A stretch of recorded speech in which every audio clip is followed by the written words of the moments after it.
Hey everyone, welcome back to the channel. So first off, thank you so much for all your support. I have finally hit 800 subscribers and it's been a week since I did. This might be a little late. This has been really fun and I enjoy making content that is helpful to you. So yeah, hopefully I can keep doing that for the foreseeable future. So today's video, I'm going to be answering a few of the questions that you've sent me over on Instagram. If you don't follow me there, do follow me. Here's the tag. So to keep you guys entertained, I'm going to be doing a Mini-Guildford challenge during this video. So it's not going to be me doing it while I speak. I have it recorded and I did a few attempts. So here's my best attempt at the Mini-Guildford challenge, which is 2, 3, 4, 5 OH, cube, square one, pyraminx, megaminx, and clock. That's what I'm going to be doing. So let's get right into the questions. So the first question comes from Vishnu Srivastava, who says, how's life in the USA? Life in the US has been nice. It's been okay. Like, it's not been like the greatest, but yeah, I'm very grateful to have the opportunity to be like all the way here and pursue like an education. So yeah, it's been fun and I am looking forward to going back soon though. So yeah, I'll probably be back in India in a bit. So yeah, but yeah, life is chill. Thanks for asking. Ashmit says, still playing tennis, brother? Yes and no, bhai. So I was until the summer, but then my racket broke. And ever since that happened, I kind of stopped. But I went really hard at it in the summer. Like I was playing for like 2 hours a day, solid, like pretty good pace. So yeah, Tanushri Ambati, I wonder who that is. Asks me, do you have a core memory from your early cubing days? I do actually have a core memory from from my early cubing days. So when you say early, I'm gonna assume this means like the first couple of years. So nothing recent. So that would be like 2016, 17, and one of my best memories is actually my first ever comp. So it was actually in the basement of this hotel in Hyderabad, the city where I'm from. And it was kind of like very cozy, wasn't too big, but I was like maybe the slowest person there, maybe not the slowest, but like one of the slowest. And yeah, it was just fun to watch all these crazy cubers like do what they do best and absolutely destroy like their records and stuff. So my core memory is actually eating biryani at this competition because yeah, I was there alone and well, not alone. I had friends. I wasn't there with anyone I knew particularly well. So yeah, it was kind of fun and I'm glad I started because that core memory is the biggest reason like I keep cubing. The sense of community and the sense of belonging I had at my first competition. I don't think I'll ever have that anywhere else. So yeah, it was great. That's my core memory from early cubing days. I have many more core memories, but they are from a little later in my cubing career. So yeah. H Cubist, who you should follow on YouTube. Amazing channel. He has national records. Hitesh, he's a goat. Back to India when? Probably soon, my guy. Okay.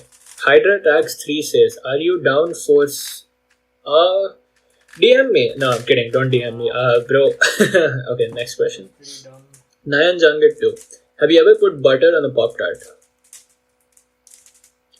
I don't think I have, but now that you mention it, I'm gonna try it sometime soon. You know what? Nayan's a very smart person, so I'm gonna trust his judgment. And you should everyone watching this video, please go try putting butter on your Pop-Tarts and drop a comment below to tell me if you liked it. Anirudh HK10. I wonder who this is.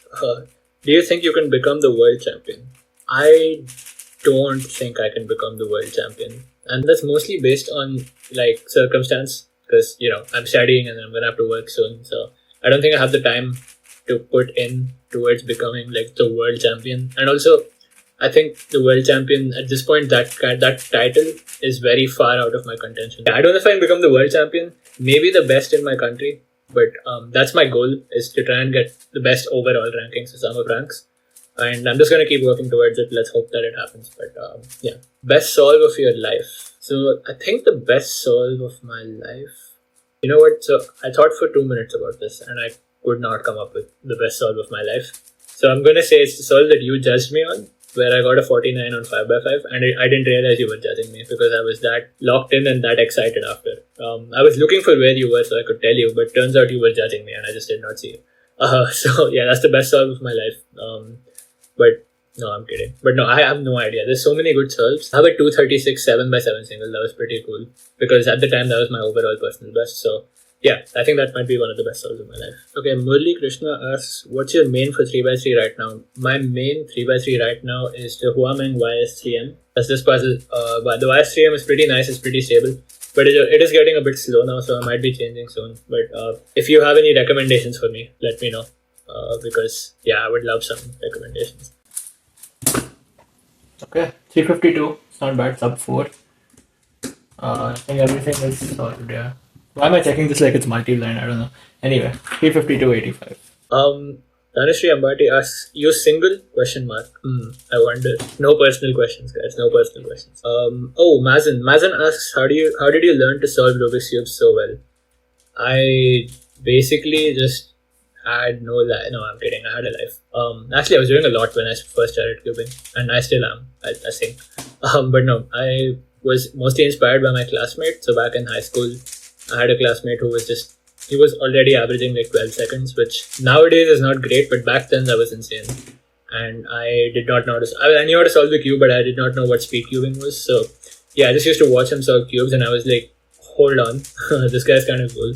And then yeah, I learned it from him, and then I just practiced. And this might sound cliche, but the way I got really good at cubing is actually through consistent practice. It's like the more you practice, the more you learn new things. Like learning new things and then applying them by practicing. It's maybe the best way to get good at anything you want to.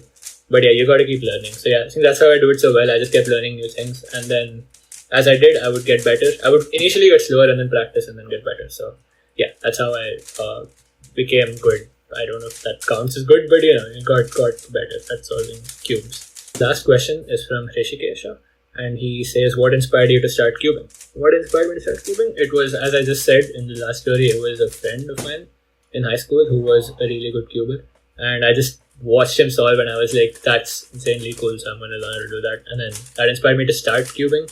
And then going to my first competition pretty much sealed the deal for me because I realized how nice it was, how wholesome the experience was, and how much I really enjoyed being a part of that community.